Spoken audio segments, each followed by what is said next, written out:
Hey, what's up guys? I hope you're having an amazing week. This might be your first time using a DSLR camera and you might be wondering how to use it. What are all those options we have here in the mode deal, and if you have to choose between automatic or fully manual or maybe semi-automatic.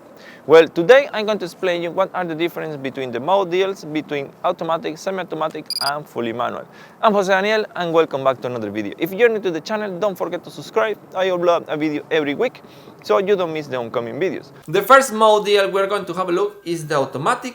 When we choose automatic, we don't have any control to the camera options, we don't have control to the ISO, we don't have control to the shutter speed, we don't have to control of the aperture, and either we don't have control for the exposure. So we only can choose what are the drive, the single shooting, the timer, and then the self timer continuous.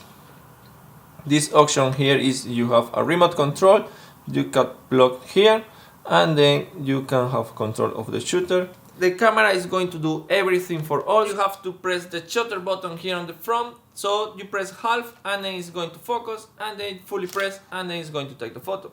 But be careful with this, because what happened, let's say for example I'm going to take a photo of the screen here on the monitor. So I'm here and just focus, and then the camera is going to set up the aperture or the shutter speed depending on what you're looking for, and then it's going to set up the focus for this distance. It's around 1 meter more or less. But if I move backward holding the shutter button, the camera, it will move the focus point, so the monitor might be out of focus and then it's going to look blurred. This technique you can apply, for example, if let's say you are over there, I'm going to take a photo of you. Let's say just point your face and hold the shutter button, and then I move a little bit but just to frame the composition, and then just fully press the button, but I don't move it backward or forward. So in that case I'm just stay in the same distance and it will be good and it's going to be on focus.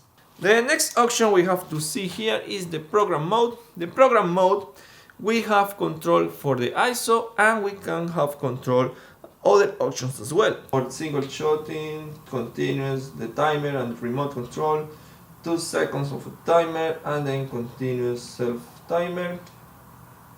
We have other options like the AF mode, we can choose for one shot, AF focus, and iServo. These options are for focus, continuous, depending on where you're shooting. We have here the profile picture.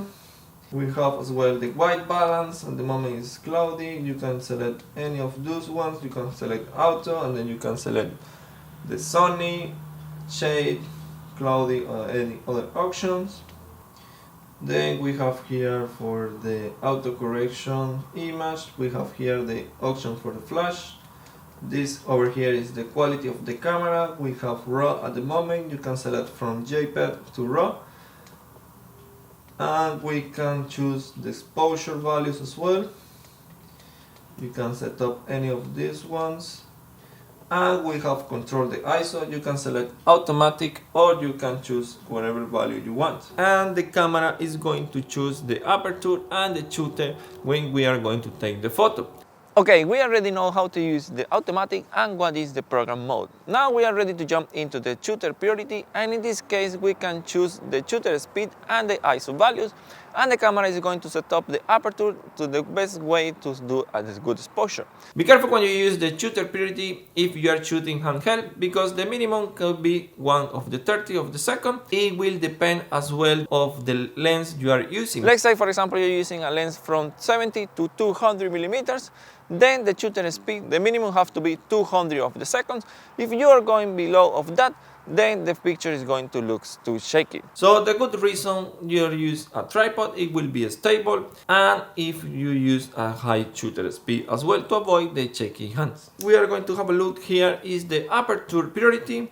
In this case we can set up the aperture and we can set up the ISO and everything else I mentioned before. The camera is going to set up the shutter speed as they think is going to be the best way to do for the exposure. But be careful with this, because if you go a really wide aperture and a low ISO, and the camera is going to set up the shutter speed a little bit low, and then the photo is going to look blurred and it's going to be shaky. It's not going to be really well.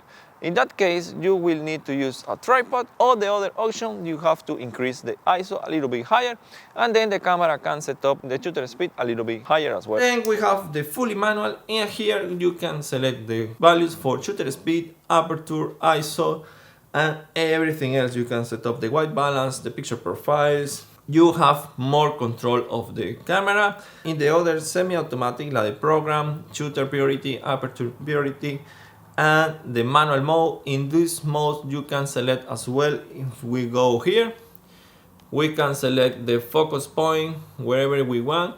We can select, or maybe you want automatically, you can select as well.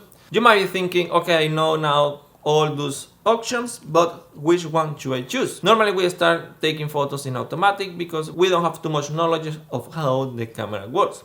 So I recommend you to start using program mode. This one you control the ISO. So this is going to be good until you understand how the ISO works. And then the next step you can do is just go for the shutter priority. And in this case, you will understand what the shooter does and how it works and how can you handle it depending of different situations. For the shutter speed, it will be great. For example, if you use a high shutter speed, as you can see here, if we go for a slow shutter speed, like 30 of the second, you can see the hands is looking blurred. And then we increase the shutter speed, you can start seeing how stop the motion and freeze a little bit more the image. To use high shutter speed is going to be great if you're going to take photos of your kids, of your pets, someone running and cycling, or any scene that you have movement and you want to freeze a little bit the movement. For example, if you are shooting a photo of a car, if you increase too much the shutter speed, then the car is going to be like is stopped and is not in motion. So you have to understand how the shutter speed will work. So after you understand these options, you will go to aperture, and here you will understand how the aperture works and which one is the best one for landscape or for portrait, and where you can use a different values of aperture. When you are ready, you go for fully manual and you can start experimenting using all the control and what you really want to take photos of it. And my advice for you is just go there, take photos, practice, and that is the way you're going to learn and you're going to know which one is which and which functions you want to use. And another thing someone asked me was, okay, which should I practice with? Should I take landscape? Should I take portrait, buildings? Should I go with street photography?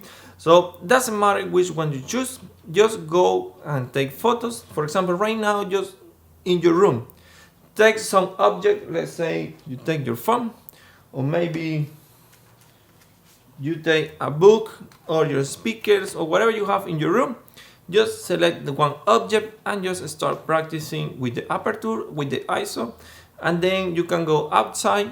If you have a friend, ask to your friend if he can run or jump or something like that, and then you can start trying the shutter speed and see how is the difference, how is the blur, the motion, and that kind of stuff. So go and practice. If you see something interesting, just take a photo, and that is the way you will know which photography you like more. If you like more portrait, if you like more landscape or car photography, food photography, you have to experiment, and then you will know which one suits better for you and which one makes you more happy. Now you understand a little bit more what the models are and what are the difference. So that's it for today, guys. I hope you like this video and learn a lot of this. So leave your comment below, hit the like button, subscribe if you're not, and see you guys in the next video. Peace.